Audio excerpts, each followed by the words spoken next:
How's it going, everybody? Welcome back to Lead Therapy, and thank you so very much for taking time for tuning into my video. Judges across the U.S. are expanding gun rights. The Supreme Court's decision this year to strengthen Second Amendment protections for carrying concealed weapons is starting to ripple through lower courts, with several judges citing the new ruling to strike down other gun regulations. The higher court, in a 6-3 vote in June, cast aside New York's long-standing strict limits on granting permits for carrying concealed handguns outside the home, saying residents shouldn't be required to provide special justification for wanting to carry a weapon for self-defense. In doing so, the court's conservative majority announced new rules for how judges are supposed to assess the constitutionality of firearm regulations. Under the new guidance, judges are supposed to focus less on whether gun regulations advance present-day government interests, and more, as Justice Clarence Thomas wrote for the court, on whether a regulation is consistent with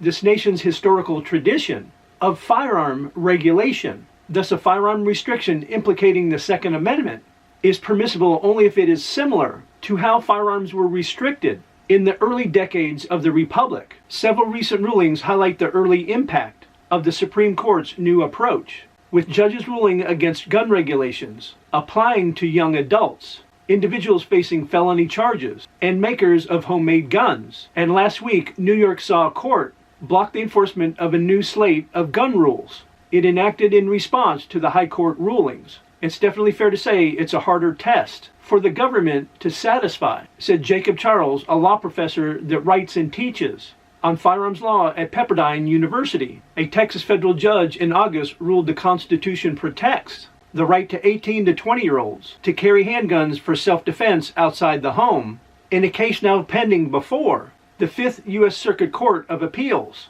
U.S. District Judge Mark Pittman of Fort Worth said he was not persuaded by evidence presented by Texas that nearly half the states in the late 1800s that had laws that restricted the ability of young adults to purchase or use firearms. More relevant to the inquiry, Judge Pittman wrote, were laws on the books in the 1790s requiring militia service for 18 to 20-year-olds. In September, U.S. District Judge David Counts of Western Texas applied Justice Thomas's guide in dismissing charges against a man accused of violating a federal law prohibiting people under felony indictment from buying guns. The defendant, Jose Gomez Quiroz, had state burglary and bail jumping indictments pending when he tried to buy a handgun.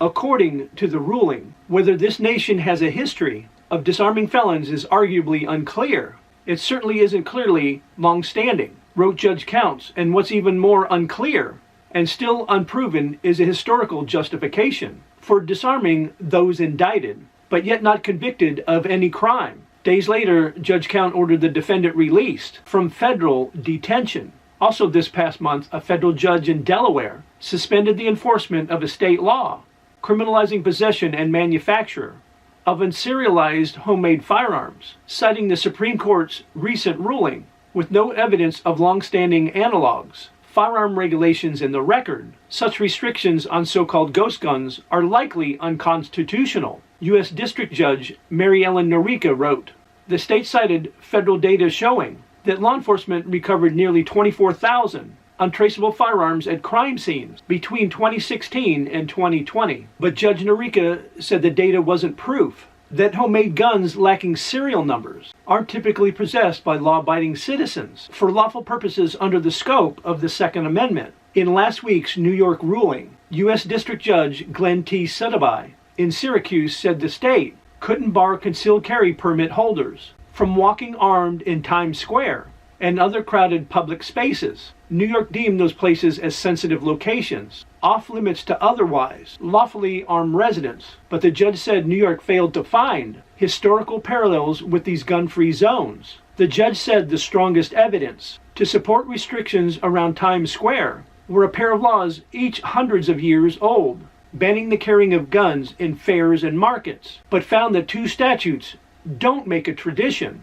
Judge Suddaby said New York failed to show how other designated sensitive locations, including subway cars, restaurants, theaters, and bars, were consistent with how firearms were historically regulated. He also found that the state's requirement that concealed carry applicants demonstrate good moral character is burdensome and gave licensing officers too much leeway to deny permits, and he ruled against various other permitting requirements, including mandatory disclosure of applicants' former and current social media accounts. Mr. Charles de Pepperdine, professor, said the Supreme Court's June ruling left unanswered questions about how judges are supposed to evaluate history and even which historical precedents are most relevant.